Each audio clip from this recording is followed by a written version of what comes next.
So, hallo Freunde, wir sind wieder im Bogensporthotel Bad und hier ein junger Uhrmacher restauriert hier auch alte Schwarzwalduhren.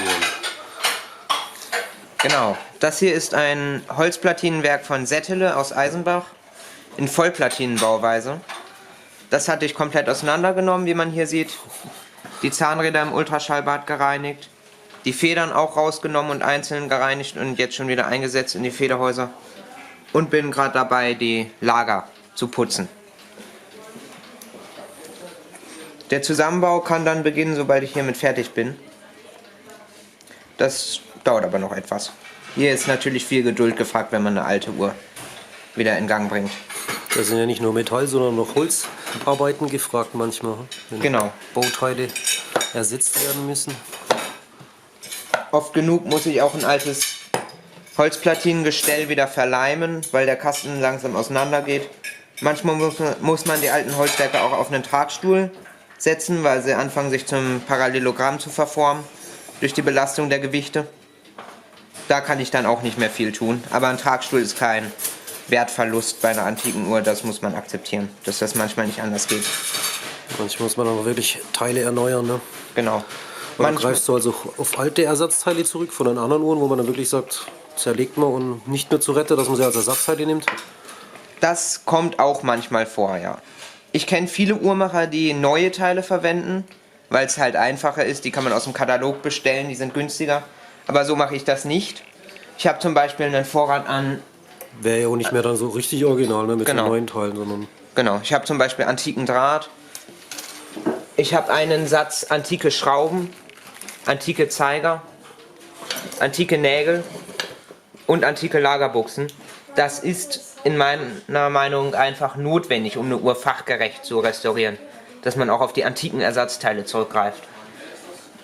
Hier zum Beispiel ein schönes altes Döschen, Schrauben, 100 Jahre alt, Ach was, nur und Original Schwarzwald. super. Aus einer Werkstattauflösung habe ich diesen Fundus hier bekommen. Sehr schön. Ja.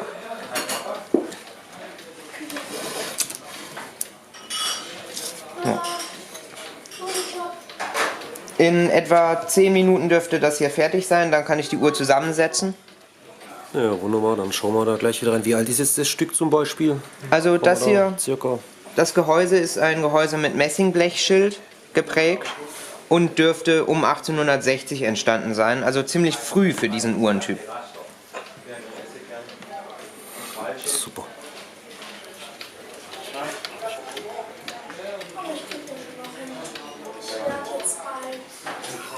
So, also das hier ist ein Junghans-Regulator im Gründerzeitstil, 1900 bis 1910, mit Händleretikett, also Händlerschild hier von G. Weffler, Richli aus Schaffhausen. Bekannte alte Schaffhauser Uhrenfabrik oder Dynastie. Oder? Genau. Weffler war ein Begriff, der war Direktor von der Schaffhauser Steinzeug. Genau. Hat allerdings nichts mit dem Hersteller der Uhr selber zu tun. Dieser ist Junghans aus Schramberg. Ist der? Ja, Ja, Junghans aus Schramberg. Das Pendel hat schon Jugendstil-Einflüsse auf der Linse. Das ist natürlich interessant in einem Gründerstilkasten, Gründerzeitstil. Das Werk eingeschraubt.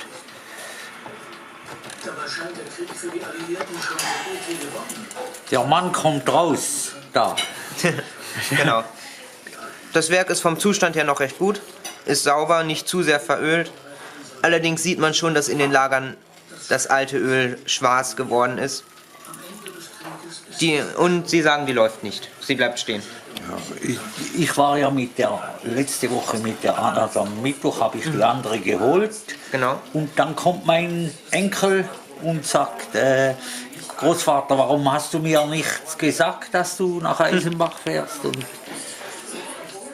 die hat jetzt während der Fahrt ständig, habe ich wieder Töne gehört. Ja. Das Schlagwerk läuft hier auch noch recht gut.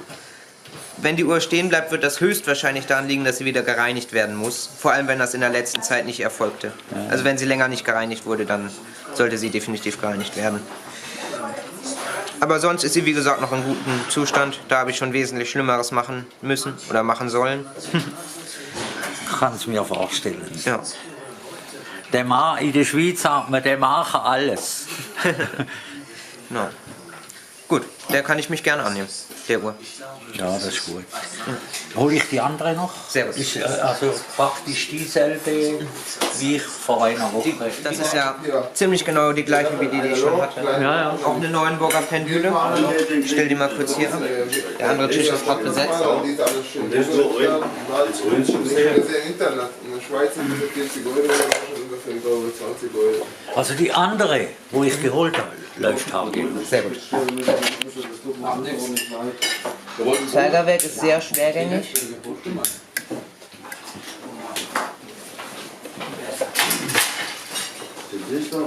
Das Werk ist wahrscheinlich sogar genau das gleiche. Das ist ja der gleiche Hersteller. Das ist dann der Standard. Ja, der hier sich eingetragen hat, wer ist das? Das weiß ich nicht genau. Das könnte der Händler sein, der Zwischenhändler. Oder Immer nur schwarz.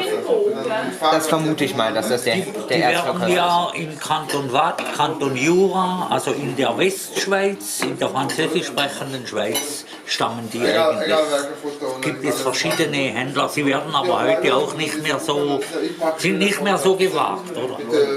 Ich weiß nicht, wie es momentan mit dem Markt um Neuenburger Pendülen aussieht, muss ich sagen. Also es gibt ja welche von Zenit zum Beispiel, die erreichen immer noch gute Preise. Aber das hier ist jetzt kein so hochwertiger Hersteller, soweit ich weiß. Außerdem haben die guten nur ein Aufzugsloch, mit dem man beide Räderwerke aufzieht, also Geh- und Schlagwerk. Während es hier ja 2 Aufzüge sind. Hochwertiger wäre ein Aufzug. Ja. Ist kein Problem. Ich habe hier jetzt inzwischen alle Lager gesäubert und ein neues Lager für den Anker eingesetzt, weil das alte ausgelaufen war.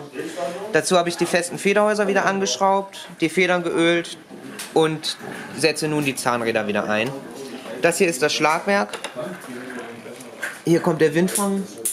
Dabei muss ich darauf achten, dass das Hebnägelrad richtig zu dem Rad mit der Falle ausgerichtet ist, weil sonst der Schlag mittendrin stoppt und nicht, wenn er es soll, nämlich am Ende des Prozesses.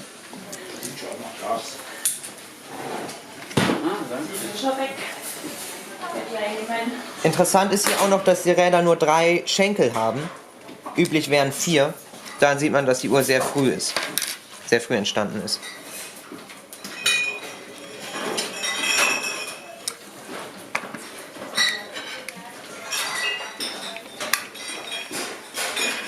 So. Und jetzt kann ich die obere Platine aufsetzen, die ebenfalls aus Holz besteht.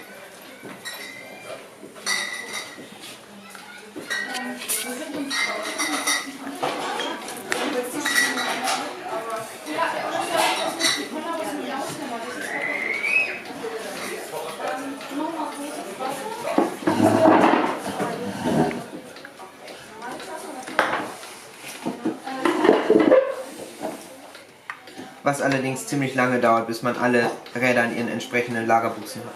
Das ist die Sisyphus-Arbeiten. Genau. Dann denkt man, hat man alle drin, dann ist eine daneben. Ne? Genau.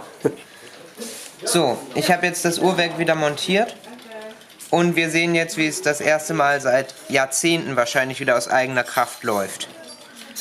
Auch das Schlagwerk ist geölt, richtig ausgerichtet und funktioniert einwandfrei.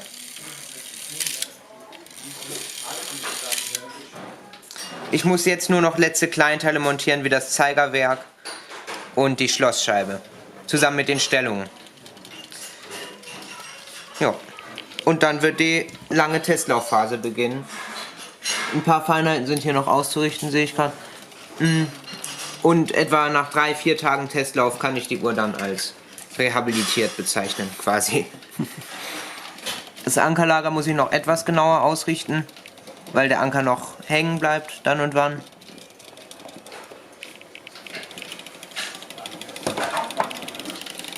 Ist da etwas viel? So.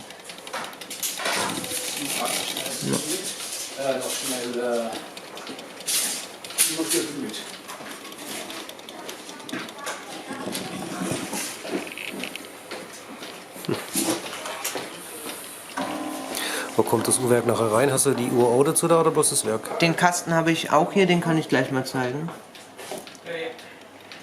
Moment.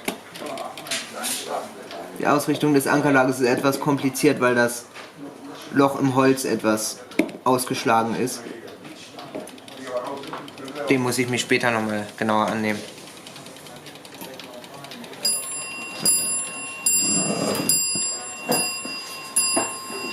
Den Kasten habe ich hier an der Seite. Das ist ein schöner Kasten mit geprägtem Messingblech als Einlage. Sehr schön. Einwandfreies Emalzifferblatt im gleichen Alter. Sehr schöner Holzfarbton. Messingknöpfe für die Seitentüren. Alles sehr edel. Ja, und gut erhalten. Den Frontrahmen gibt es dazu auch noch. Die Scheibe ist zwar neu, da würde ich gerne eine Antike einsetzen. Und die Scharniere müssen natürlich gemacht werden. Die sind hier nicht mehr in Ordnung, beziehungsweise fehlen ganz. Aber es ist eine solide Basis zum Restaurieren. Sehr schön. Dem Auftraggeber war aber in erster Linie wichtig, dass das Werk wieder läuft.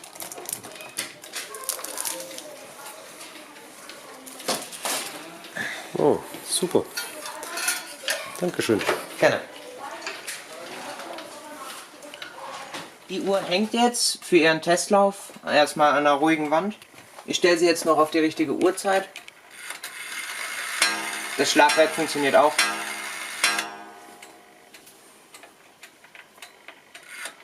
Und der Testlauf wird dann zeigen, ob das Pendel die richtige Länge hat, das ich ja neu aussuchen musste, weil es fehlte. Und in den nächsten Tagen werde ich auch noch den Glasrahmen wieder ansetzen.